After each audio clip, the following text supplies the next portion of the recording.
I know Corey's got control of the slides, so I'm just going to be talking through, and I hope she will be able to help us move through the presentation.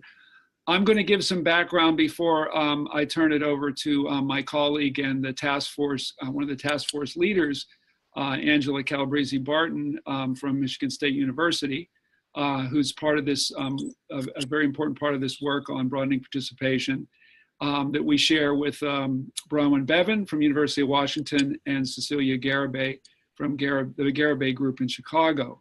Also joined on the webinar today, on the Hangout today by Ashley Gary, who's the administrative coordinator for CAISE based here at Aztec, and Michelle Choi, who is our program manager for the task force work. We have actually a couple of task forces going.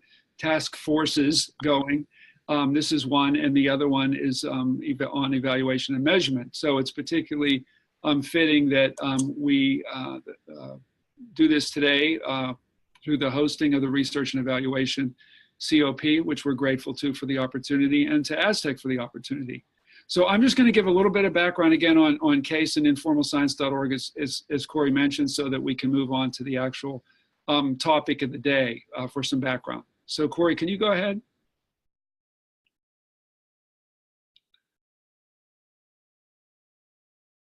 So we're going to go from case information to the charge for the task force, the field-wide challenge of broadening participation in STEM, recount a little bit of what we've done so far, talk about the framework doc that is in process, as well as briefs, practice and research briefs, and then we'll go to some questions. So Corey, can you go to the next slide?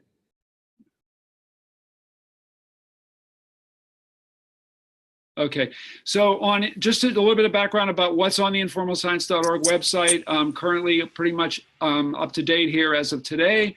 8,000 overall resources. This is some of the categories you can read for yourself.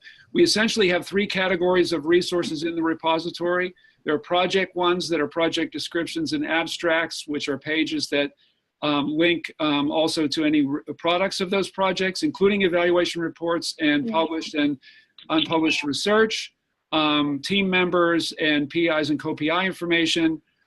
We have evaluation reports and instruments when they are available, and then research articles that are related to the work that's conducted, as well as just general informal STEM learning related and learning research. Yeah, just use a tablet that does a thing. Like, maybe I don't even get to the tablet. I don't know at all. Looks like maybe someone should mute. I'm just wondering, can folks please mute their phones or computers? Thank you. Thank you, Corey. And in addition to the resources in the repository, we also have a news and views section of the site, which has blogs about opportunities for upcoming professional development opportunities, conferences, calls for papers, any events related to the field, and also spotlights of projects that are ongoing. So we can go ahead, Corey.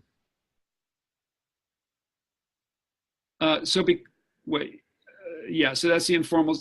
So this is what the search box looks like if you haven't seen it already. There's also an advanced search, which we've improved recently, and hopefully you can use the filters there to search via keyword and then drill down to the audience, the type of resource you're looking for, a funder, and a number of other categories. We can just go ahead to the next one, Corey.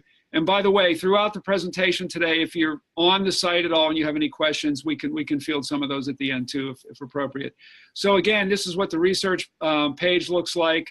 One thing I will point out that hopefully most of you know, but if you don't, if you work in an informal STEM education institution like a museum or science center, and you're a member of the informalscience.org website, you do have access to peer-reviewed literature through an agreement we have with EBSCO. The Education Research Complete database is available through a licensing agreement we have with them, which for folks who are not currently working in academia or associated with academia don't necessarily have access to. So if you're a member of the site, and I think many of you probably are, and that's free, you would have access to those peer-reviewed articles. Go ahead, Corey, please. Likewise, evaluation, there are many, many resources here to evaluation resources and tools and thinking about how to design evaluation, that most of which are not created by CAISE, but we simply point them out, link to other people's work, and highlight appropriate categories of evaluation resources for informal STEM learning and science communication that we know are out in the world. Okay, you can go ahead, Corey. Thank you. There you go. So yeah, so this graphic is one that Ashley created, and it basically just is a nice visual way of thinking about what we're trying to do in CAISE in terms of building the field of informal STEM learning and science communication. In the center there's the project, which of course involves an idea, a team, and then a proposal to get funding. But nowadays, given NSF and others' investment over many years, there's a knowledge base accessible to all. In terms of knowing what others have done in areas that you may be thinking about working, whether you're developing an exhibit, a program, a television a program, a film, a citizen science project, an event, a festival, whatever it is, if it involves learning STEM in an informal space, there is now lots of examples that are on informalscience.org that you can refer to see what others have done and what they've learned in the process. So this kind of cycle between research on the left, the project in the center, and then evaluation on the right, these things all feed each other in ways that hopefully lead to better practice, better proposals, and more funding for work in this important growing field by federal funders as well as others. So it's really about building the knowledge base. Okay, Corey. So I'm gonna just about to hand it over to Angela Calabrese-Barton. I just want to say that first of all, that with CAISE's refunding about 1.5 years ago, our charge has been expanded a bit to include science communication as a field. And in that process, we have been involving science communicators in a lot of our work. Looks like it's on a slide. It looks like it's on a carousel or something, Corey. You want to go back? Yeah, thank you. Anyway, so a big difference for us, and actually a wonderful opportunity to expand our work to include researchers, practitioners, as well as evaluators from the science communication field to inform what we consider common challenges that both fields face. And the common challenges we're addressing in this award period are broadening participation in STEM, evaluation and measurement, and the use of it, understanding of evaluation and measurement in these fields, and of course the integration of research and practice. So those are 3 areas of challenge that we know from our own research over the past year are ones that ISE and science communication equally share. So I'm going to turn it now over to Angie to take over and look forward to your input and questions later. All right, thank you, Jamie, and thank you, Corey. I also want to introduce Dale McCready, who will be joining us today as well. She's a task force member. And so what we wanted to do was to first recognize and to thank the members of our task force who our task force is made up of individuals whose names you can see on the slide, and together we represent both practitioners and researchers from the fields of informal science education as well as science communication. And so with this task force, we've recognized the urgent need to strengthen efforts and equity in informal STEM education and science communication. And we're thinking about these equity concerns in terms of the audiences we serve and how we serve them, and the ways in which our fields are structured, staffed, and operated, because all of these things make difference in terms of our efforts to broaden participation. And so, in addressing these issues, we reference NSF's definition of broadening participation, as concerning, quote, individuals from groups historically underrepresented in STEM fields, as well as institutions and geographic areas that do not participate in STEM at rates comparables to others, end quote. But the work of our task force, we like to think, really it takes this idea up very seriously, but pushes beyond it to consider what kinds of issues really inform not just access, but what it means to become and to learn in science through informal science education and science communication in ways that are meaningful to the person, to the community, and so on. And so, you know, the problem in many ways that we're trying to take up in our task force is somewhat straightforward, although really complicated. And that is that there's been lots of really good work done field-wide in terms of the different pieces that we have to be thinking about when we're thinking about broadening participation. But this work has been done in isolated bits. It's somewhat ephemeral in that it's based on, you know, funding that one may have in the moment. And so what we're trying to do in this task force then is to look across these and to think really hard about what are the structural issues that we need to take up as a field in order to make the long-term change that we all know is needed. And so if we go to the next slide, we'll see that the charge of the task force is really threefold.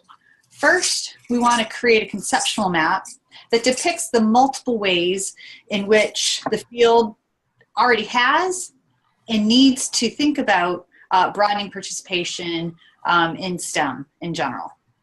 Second, we are working to catalog both current and past broadening participation efforts and characterize what we know about the successes, the challenges, to think about exemplars and models as a way to then populate that conceptual map that I was mentioning.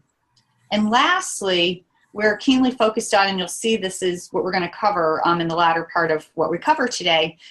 We're keenly focused on developing different representations and tools for different audiences towards thinking about how both ISE and SciComm can strengthen broadening participation efforts and how both these fields together can serve to advance equity in STEM within the larger STEM learning ecosystem. And so if we go to the next slide, what we want to do is talk a little bit through what we've done so far. I'm going to give just a little bit of overview here, and then Dale's going to chime in to talk more specifically about some of the activities that we've engaged in together from the standpoint of a task force participant. So we began nearly a year ago, and since that time we've had, with our whole task force, 2 virtual meetings and 2 face-to-face meetings with lots of work happening in between those. And in those initial conversations that we had virtually, we began to really just map out, using our collective knowledge, using the literature, you know, what's the broad terrain that we need to cover. And that set us up for thinking about what we might do together for our first face-to-face meeting, which was in San Jose, where we spent 2 days together. And so I'll just quickly tell you what our goals were for that meeting, and then Dale will chime in with some more specifics. So for that particular meeting, as we got together, we wanted to learn more about each other's work, so people could, we could, you know, expertly leverage each other's work in powerful ways. We wanted to develop and deepen how we're collectively thinking about what broadening participation could mean in ways that open up these equity challenges to new ways of thinking and new ways forward. We wanted to try to distill some key issues, needs, and points that we felt that we could actually leverage, that were intervenable, where we could take action on them.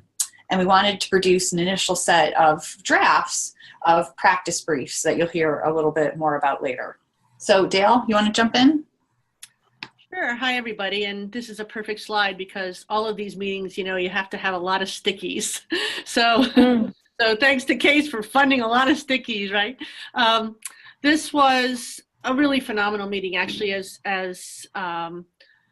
was sort of described in Angie's description. We got some reading material in advance that really captured the many ways in which documents that have been published, whether from CAISE or the National Academies or wherever, have talked about what broadening participation is, because there are a lot of ways of describing this big thing. And so we started to think about that. When we came together in San Jose, we started, other than the beginning, Can you all hear me okay? I'm hearing a lot of beeping. Oh, that's someone's phone. Okay. So we did an activity called using the 5 whys, which was we were asked to talk about a problem that we saw and to come together and to define it, and then to keep asking, why is this true? Why is this a problem, right? So why is this true? Why is this true? Ditto, ditto, ditto. And then to try to think about that, what we really did was dig really deeply into some very big issues. We then came together in smaller groups, tried to think more reflectively and intentionally about where there were overlaps, what were we thinking about, and then ultimately we came back together as a group and began to organize these stickies in a number of ways that really helped us highlight the relationships between different issues and in theory try to identify what the root cause was so that we could begin to think about how we could get at that. Ultimately, we were each asked independently to reflect on what we thought were the 2 most important aspects of the work we were going to achieve on this task force, and in fact how then the task force could help address that. And then we had and by the way, we had the luxury of leaving that all on the board and letting the team that you've just heard from go back and make sense of all that, which was really nice. There are about 15, 16 of us. And then we also began to sort ourselves and to think about issues that were really most meaningful to us. And I guess what I would have to say from a broad view is that the group that they've put together is really a fantastic and diverse group representing all the things that Angie said, sort of the crisscross between researchers and practitioners, but the ones that draw both from science communication and from informal education. So the discussions were rich. We spent a fair amount of time actually defining things because we had a lot of assumptions and even misunderstandings and things that we had to figure out. So I think that, to me, that meant that this was a really good group that had not spent enough time together in the past. And so, and then we sort of left all of that to the leadership team, and then we got some of that feedback and ultimately had more meetings. But do you want me to stop there, Angie? Yeah, just for the moment.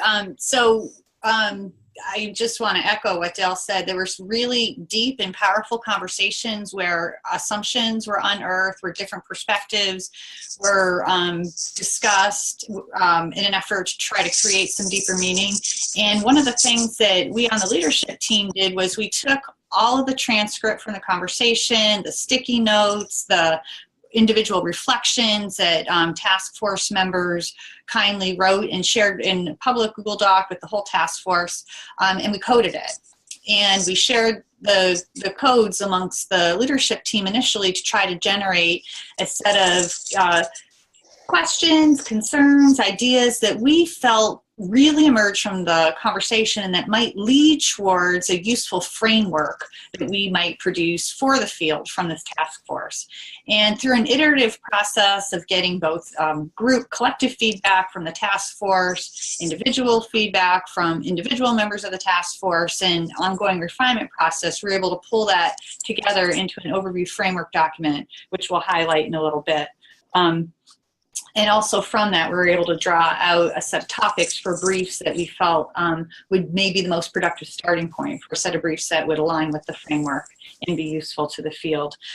We had a meeting in Chicago recently where we continued to work on drafting briefs. We're going to continue to do that behind the scenes, you know, back at our home institutions, and then we'll be meeting again to continue to work on that, plus the diagnostic tool that we'll be talking about in a little bit. Dale, did you want to say anything else about that initial process? Just that I think one of the things that, and Angie just mentioned briefs, we didn't know exactly what we wanted to do about this and how are we going to develop strategies that we could share with the field, and who actually was our audience. So those discussions started in San Jose, and we started to draft some briefs at that time without really knowing exactly what we were doing, but we were given an outline, and we started to do that. But then I would just say that Chicago was really an interesting opportunity to think more intentionally. Now there had been some time and thinking about that. There was also now a group that was partly made up of the task force and partly made up of a few additional people that were brought in, and it was that was a much more intensive writing time, because we were basically brought together for a very short time to write for 8 hours straight. But it was, I thought, really both personally and professionally rewarding, because it was a process I hadn't really been engaged in. I had sort of panicked when I thought about shared writing experience in that kind of way, and I thought it was really powerful. So, Corey, could you advance a slide? Yeah, there's a few pictures from Chicago. And this process of collaboratively writing briefs is really important to us, because we know that multiple perspectives matter in the work that we do. And so we're talking about assembling brief teams that include researchers and practitioners, that include people from ISC and SciComm, that include people coming with different experiences and perspectives in the world. We think that's what's going to make this work stronger.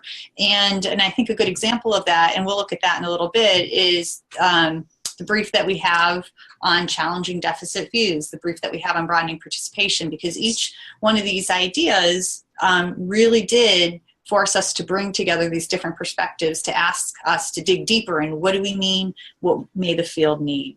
So if we go to the next slide, what you can see here are the 5 key themes that emerged from our analysis and that really guide this new overview framework that we have a draft of. Well, it's been through many iterations, but we're still calling it a draft.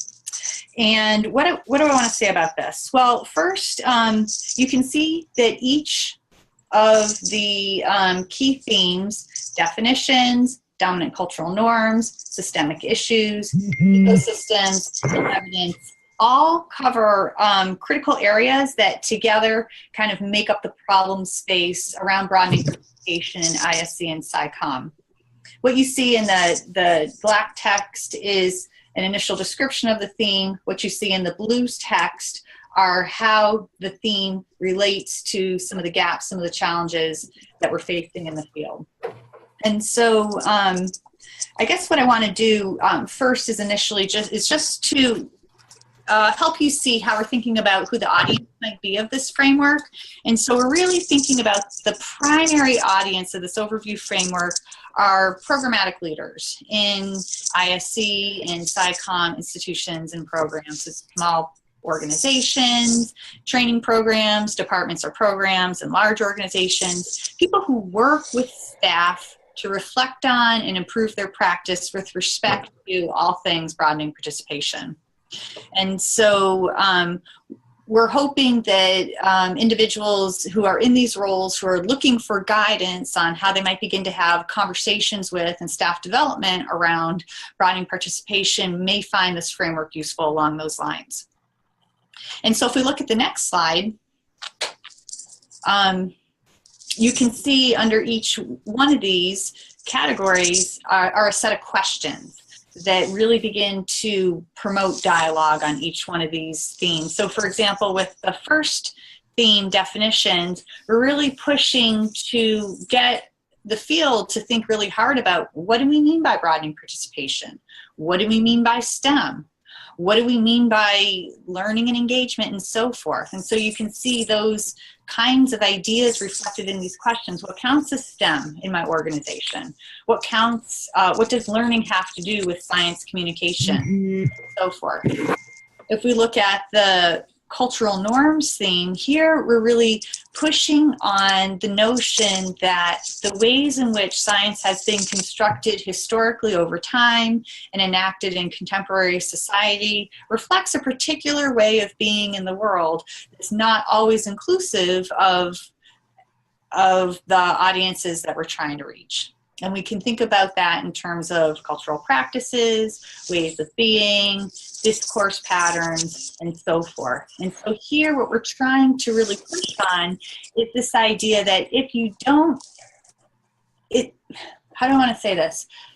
That the participant who feels like they may not fit into STEM, this is not a deficit. We want to push back against the deficit orientations that you're somehow missing something, that you somehow need to change, that you somehow need to learn to be in a particular way in order to meaningfully engage with STEM. And instead of this deficit model, we're trying to advance this notion of an asset model. What are the cultural practices, discourses, and ways of being that somebody may bring to doing STEM, and how could those be leveraged as powerful assets towards engagement? So you can see some of the questions here. How can youth programs be designed or redesigned to more fully integrate evidence on broadening participation?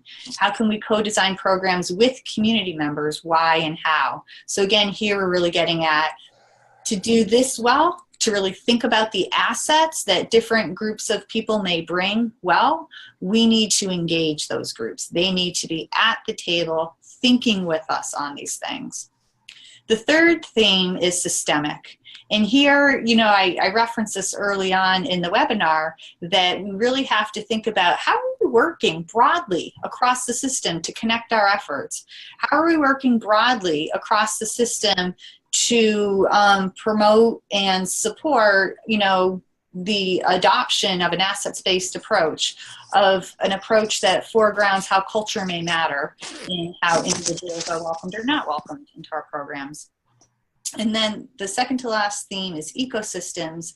And here we're helping to advance the idea that we are all in our, whatever institution that we're in, all networked into a broader set of organizations, people, resources, places that individuals can navigate, and that individuals do navigate in their daily lives. And if we can think more broadly in terms of ecosystems, then how may we support different pathways through those ecosystems that are productive and useful and personally meaningful for individuals. And then the last theme is evidence. And here we're really pushing on what kinds of evidence does the field have now around broadening participation efforts, and what kinds of evidence could the field begin to get in ways that help us to see broadening participation in more robust ways, in ways we maybe have not seen before, as a way to open up, challenge, and advance our current thinking? And what forms of evidence are useful in particular for programs, and what kinds of programs? Because we're all operating in different places, we all have different needs, we all have different populations, we all offer different things. And so where may we cross-cut in terms of this question around evidence, and where do we need to be more specialized and nuanced, and what does that mean? And so, so that's our overarching framework, and that's how we're hoping that it would be used. The other thing that you'll notice on this slide with what's noted in blue, we are aligning each one of these core questions with the brief.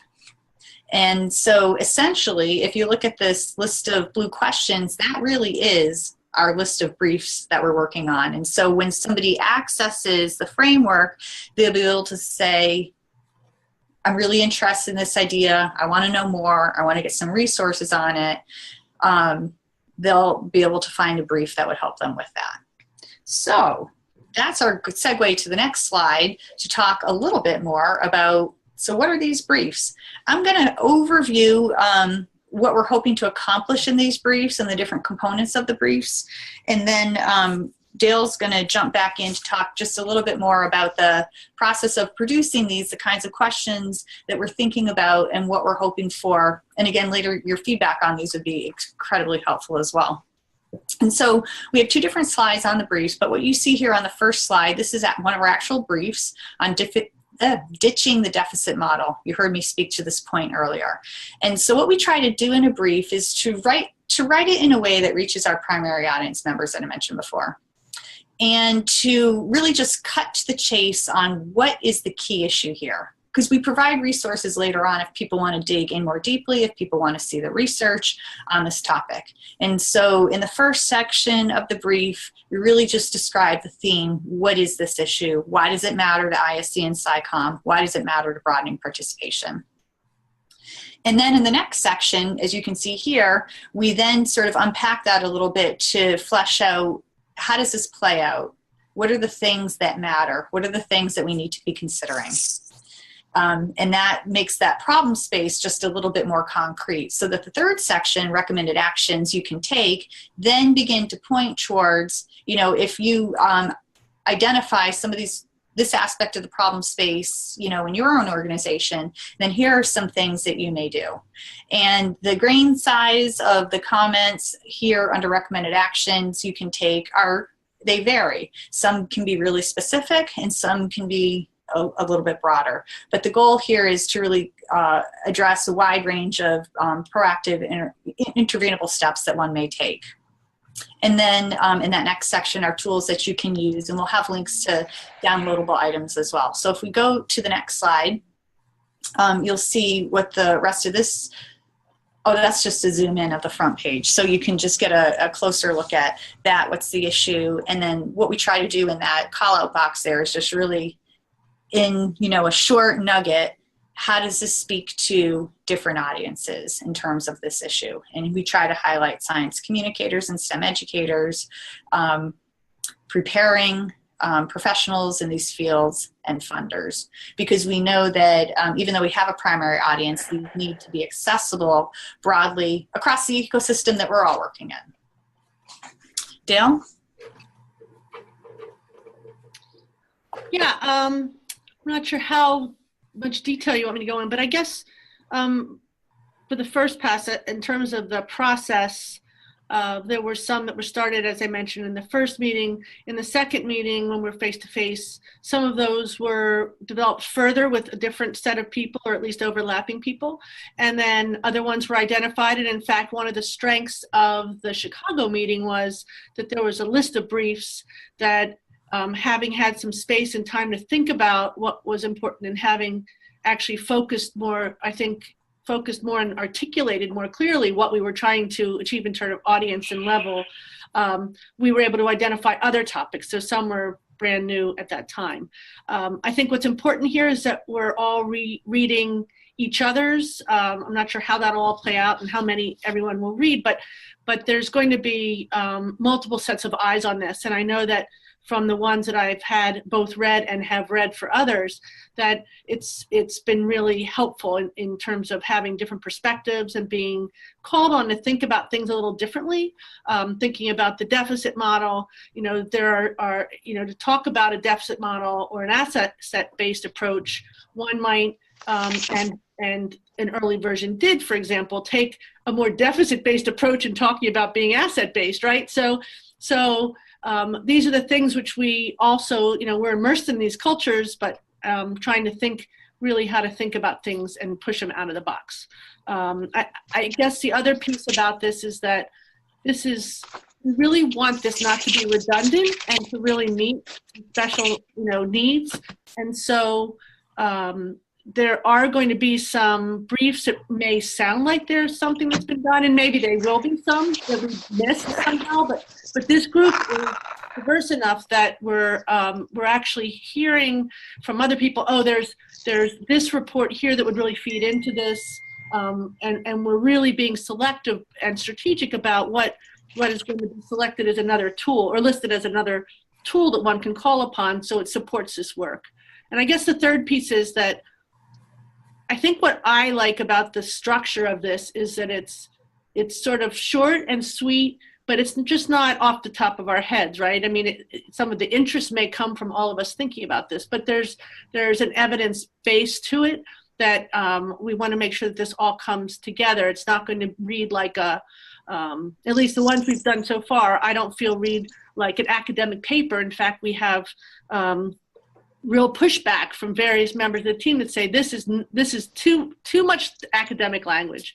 Let's simplify this a lot, because we cannot assume that people who are being in the discussion about these sort of topics are necessarily comfortable with certain words and vocabulary. So were there other things, Angie, you think would be useful there? I think that sort of captures where we're thinking. Where we are. Yeah, no, I think that's really helpful. I wanted to make sure we had 15 minutes at the end for discussion. So I think we're doing good on time that way. Because there's only one other thing I wanted to say in terms of our current efforts. And we don't have a slide for it because this is a TBD, to be developed. But we know, as a task force, we've discussed the importance of creating potentially diagnostic tools that can then help organizations and individuals chart progress towards their efforts in broadening participation.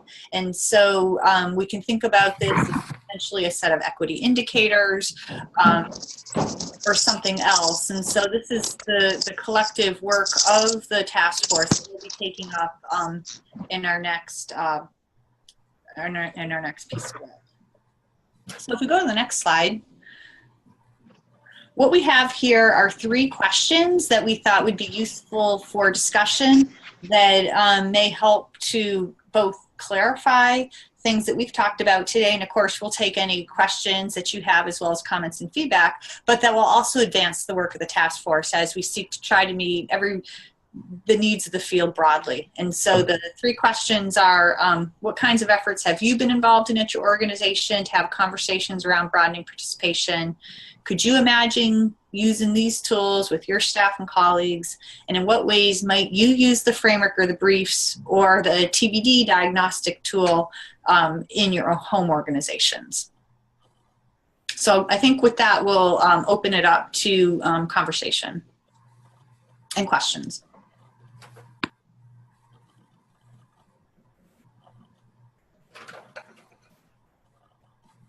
All right, for those who have questions, feel free to unmute yourself and ask, and I'm just going to go through the chat box to see if there are any questions there as well, but feel free to unmute and ask our panelists questions. Thanks, everyone.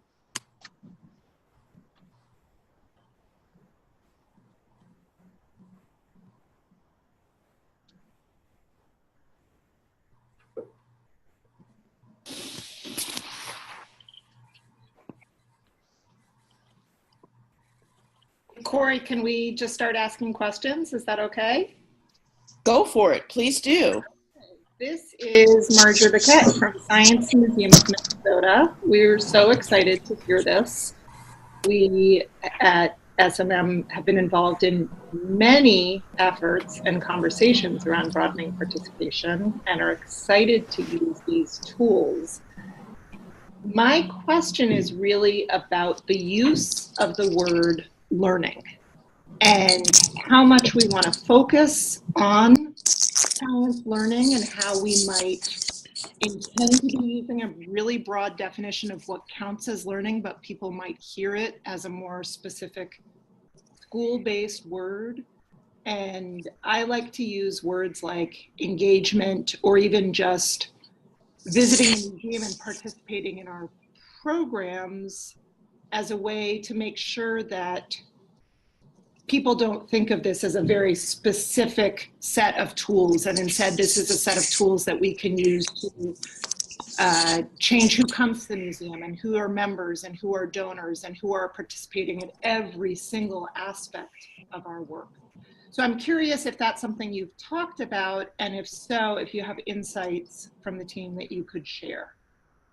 And I'm happy to restate the question if it was not clear. Yeah, no, it was very clear. Thank you, Marjorie. I really appreciate the question. This is actually a long bit of conversation that we had back in San Jose. And it's funny that you even raised the question, because as I was talking through the slides, I was thinking, wow, the word learning is here a lot. That's interesting, because we had a lot of pushback on, or not, I don't know if pushback's the right word, but we had just a lot of critical dialogue around what are the outcomes of participating in STEM that matter? And how could we open up those outcomes so that people see themselves not only in STEM, but what they want to do with and in STEM in ways that matter to them? And so meaningful STEM engagement is, a very powerful part of this. We were thinking, in part about how being really clear that we don't take a pipeline model perspective, that we're not concerned in terms of broadening participation with that narrow trajectory of getting people into STEM professions where there would be a much stronger focus on learning, but thinking much more broadly about STEM empowered lives and what is a STEM empowered life and what would be, important outcomes along the way to that. And so I think partly, I think we need a brief on that, for one, so I'm making a note on that. And two, I think that's a good caution for us to go back and look at the languaging that we have there so that we don't actually promote something that we didn't intend.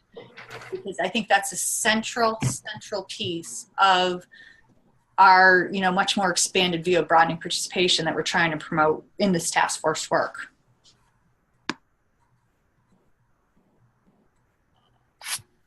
Okay, I see a question from Peggy Chowning. What's the best way to begin communicating with the community about broadening participation in STEM? Panelists? What's the best way to what? Sorry, what's the best way to begin communication in your community about broadening participation in STEM? That's a hard question. Peggy, by community, do you mean like local community, families, etc., or do you mean your organization?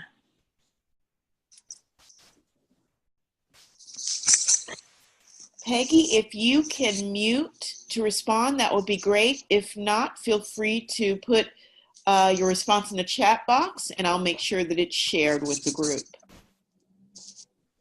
So can I just point out that this is actually one of our, actually it came up as 2 topics for our briefs, or we were trying to get at it from 2 different directions. I don't remember the exact wording that was on there, but I think this idea of connecting with community, that there's some strategies, some experience, some know-how that is definitely there and is something that is a focus of one of our briefs. That will be at least one of them.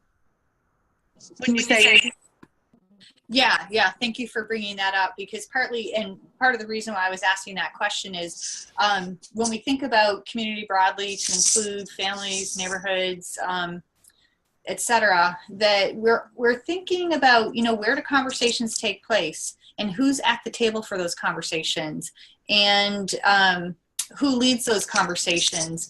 This is covered in one of the briefs that we've been working on, and it's really central because one of the things that we've talked a lot about on the task force is that if we're constantly asking community members, community partners, always to come over to the ISC or the SciComm turf, then that suggests something about the kinds of voices that matter. And so as we're thinking about opening up and trying to initiate new conversations, we need to be thinking about who's at the table and where the conversations take place and how the agenda for those conversations can be co-constructed.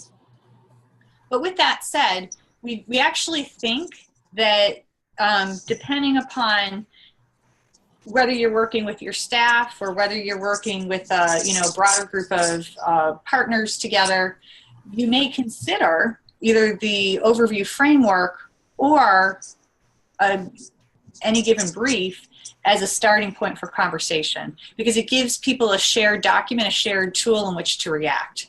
And I would say, if you were to start with a brief, then, what are the issues that seem to surface most for your particular community? What brief could align with that best?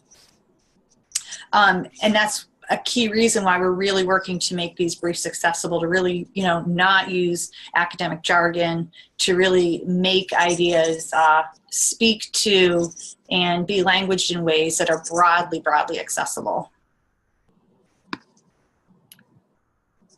And I'm looking at the chat board, and I see that Justin has mentioned there's been an ongoing dialogue. I've been watching it as well about on the Aztec General Forum about need-based discounted memberships and whether that's sort of checked and validated, or is that just accepted, or there's been a whole bunch of conversation about the strategies people are using and thinking about, and I can't.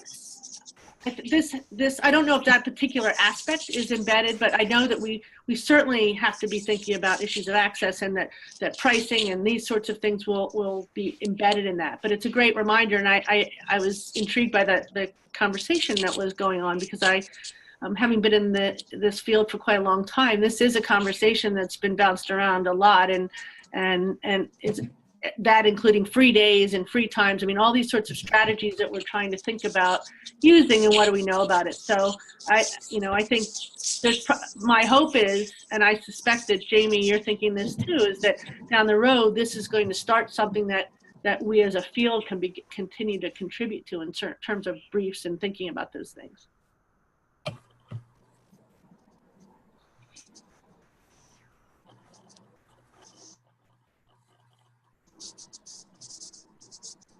Okay, I believe there is a comment/question in the chat box from, is it Yvel Gontan? Thank you for such thoughtful discussion on broadening participation. This question comes from a region of the country that is rich in STEM companies, research, and activities. There is a sentiment that we want it to be, quote, for all. When I think about it in terms of for all who want it. How are we thinking about this notion as a field? And how are we as professionals in ISE reckoning with folks who just aren't that into us? Thanks again. Yes, well, thank you for your provocative question. I think your question highlights a central challenge of the field, and that is for those individuals who don't want STEM, then what does that mean, and why and how should we think about that, and why and how should we care about that? That was one of the initial reasons, or motivations I should say, for pushing beyond the pipeline model, that engaging in STEM and learning in STEM and participating in STEM is not just to push somebody into a STEM trajectory, but that we wanted to think more broadly about STEM-empowered lives. Because whether one sees themselves in STEM or not, their life interacts with STEM in a myriad of ways, whether it's through child care, parent care, health care, the environment, climate change, and so forth. And so what we want to do is to ensure that the field is not making those decisions about engagement or participation for people, that we've created and that we're working towards creating the access, the opportunities, the culture, the spaces where people see themselves as important, contributing, valuable members. And so I think it's a good question to ask ourselves. If people just aren't that into us, then why is that? And how can we self-reflect on what we may be offering, in what ways, and how that may need to change, or why that may be fine. And we're hoping that the questions that we're posing and the briefs that we're offering provide those tools to help us to do that.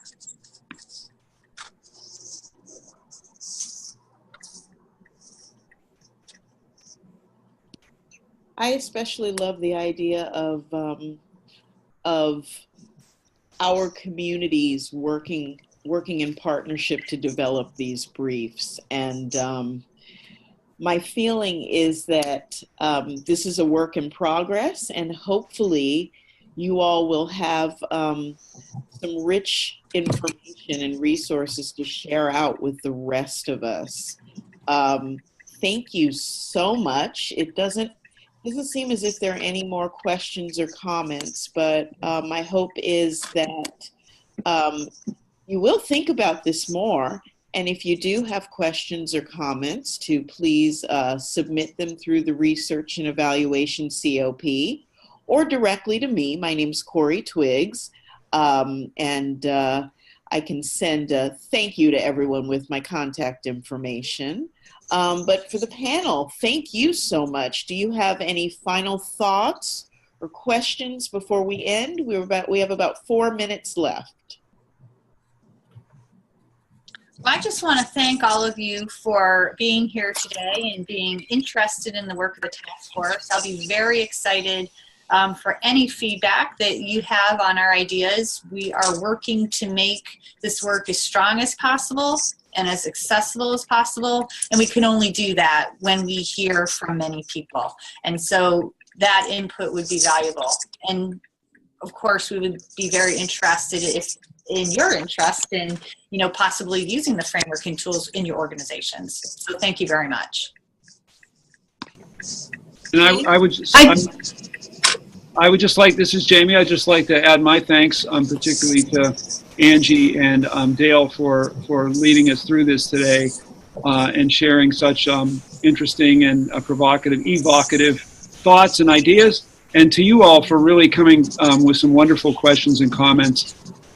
This is part of an ongoing, as Corey mentioned at the beginning, this is part of ongoing efforts for CAISE to be as inclusive as possible in getting feedback and input like the type you provided today. And we've made available, starting with the Aztec conference last year in San Jose, as was mentioned. And we want to continue to have this be informed by as many perspectives as possible. So on the note of further input too, if you'd like to get involved in any way or have more input into the task force itself, you can simply write to us at CAISE@informalscience.org. That's CAISE, C-A-I-S-E, @informalscience.org. And let us know that you'd like to be involved in some way in the future. We will continue to have updates, and Corey, I don't know if you can advance a little bit further on the slides, but the updates will come in the form of either blogs in the CAISE newsletter. So if you want to get those, be sure to, yeah, right there is fine. In the newsletter, and to get the newsletter, of course, join the informalscience.org site. And we also included just a few readings and resources here at the end that have been helpful to us in our thinking about it. Again, it's such a huge issue and so important to all of us in the field. And there's a lot that has been done and is going on, as Angie mentioned, that we want to be sure we're aware and informed our work going forward. So again, thank you for the wonderful opportunity. And thank you to Michelle and Ashley too from the CAISE team.